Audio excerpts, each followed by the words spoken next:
Welcome back to Hollywood Buzzing.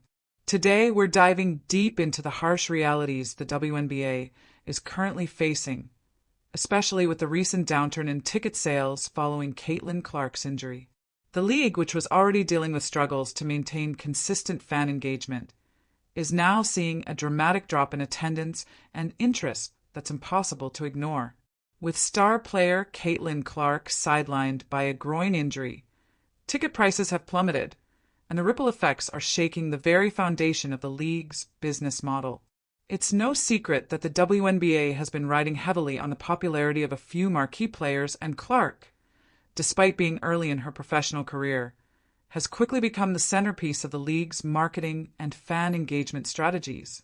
But when a league's financial health hinges on the availability of one athlete, it exposes a fragility that's dangerous and unsustainable.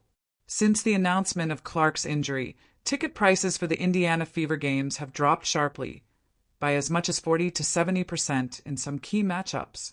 One of the most telling examples is the game between Angel Reese's Chicago Sky and Clark's Indiana Fever on June 7th, where ticket prices plummeted from $86 down to just $25 within 48 hours of her injury announcement.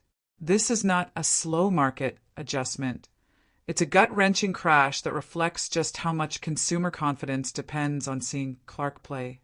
It's also incredibly telling that the Chicago Sky moved their home game to the United Center, a much larger venue, to capitalize on expected demand fueled by Clark's presence. However, even with the bigger arena and discounted tickets, the sellout crowd of nearly 20,000 showed that the inflated demand was largely tied to her participation.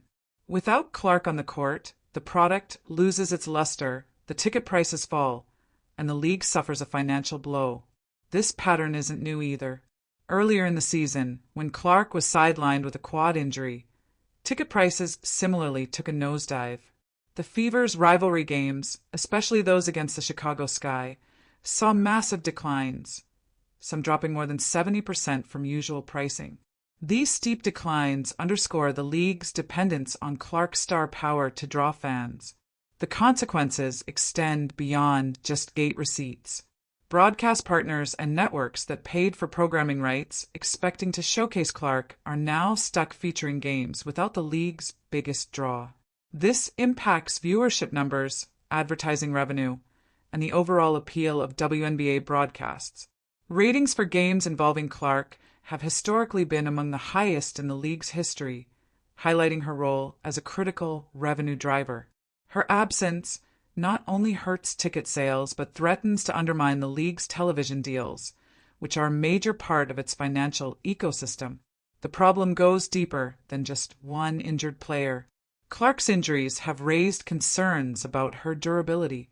The 2024 first overall pick has missed nearly half of the Fever's games this season due to multiple injuries, including both quad and groin strains.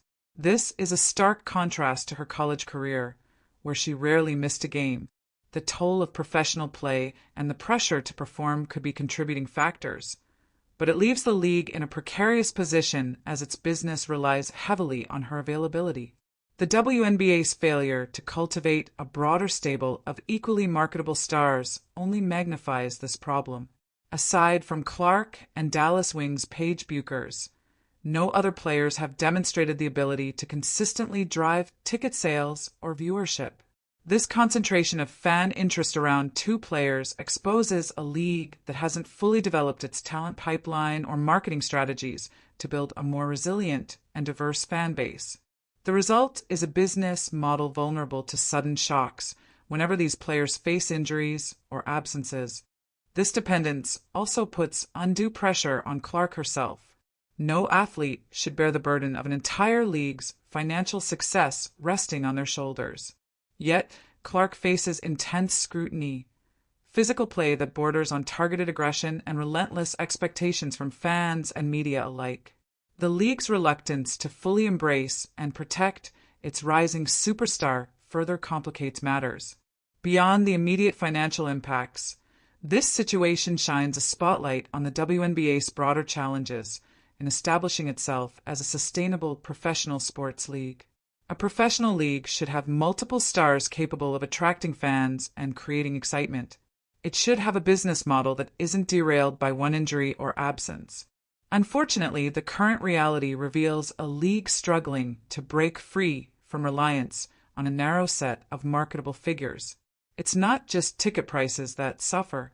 The average purchase price for Fever games dropped from around $130 to $80 after Clark's injury news, reflecting a sharp decline in fan willingness to pay premium prices.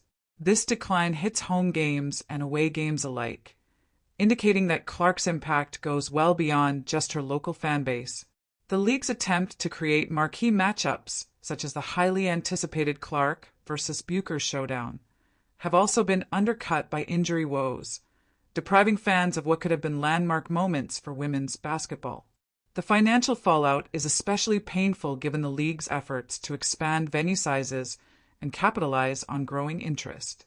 Teams like the Chicago Sky moved games to large arenas expecting full houses driven by star power, only to face embarrassing empty seats once the key player is sidelined. This mismatch between venue size, ticket demand, and star availability illustrates a fundamental misunderstanding of the market dynamics at play. Moreover, the WNBA struggle to market its depth of talent means secondary players do not command similar interest or pricing power. When the biggest stars are unavailable, the league's appeal contracts dramatically. This is a critical issue for long-term viability and speaks to a need for strategic investment in player development, fan engagement, and marketing beyond headline names. Fans and critics alike have noticed this fragility, with some calling the current situation a wake-up call for the league to diversify its star power and rethink its business strategy. The contrast between the high ratings and ticket sales when Clark plays and the steep declines when she doesn't leaves little room for debate about her importance. However, it also puts pressure on the league's leadership to build a more sustainable model. Without that, the WNBA risks continued volatility and financial instability. The injury also raises questions about player health management and workload in the league. Balancing the demands on star players with their long-term fitness is essential, especially when the entire league's fortunes are intertwined with their presence. It's a complex challenge that requires attention not only from team medical staff, but also from league executives who need to consider the broader implications. Looking ahead, the WNBA faces tough decisions. How can it better support its stars to ensure their longevity? How can it market and develop other players to share the spotlight? And how can it build a fan base that is loyal to the league as a whole, not just individual superstars? These questions are crucial if the league wants to move beyond its current vulnerabilities and create a sustainable professional sports product. While Caitlinclark's talent and charisma have undeniably helped raise the profile of women's basketball, the league cannot afford to be dependent on a single player's health for its financial survival. The recent ticket price crashes and viewership drops are clear indicators that urgent change is needed. For the WNBA to thrive, it must broaden its appeal, deepen its roster of marketable stars, and build a resilient business model that can withstand setbacks. Otherwise, every injury or absence will continue to threaten its growth and stability. In the end, the story of the WNBA in 2025 is one of immense potential overshadowed by a fragile business structure.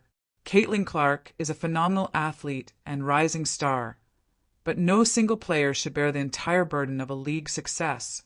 The hope is that the WNBA and its stakeholders take these challenges seriously and work toward building a more sustainable and inclusive future for women's basketball.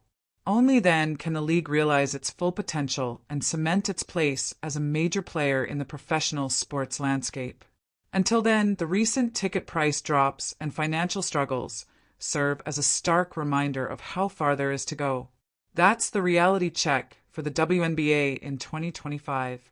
Let me know your thoughts on this situation and whether you believe the league can turn things around.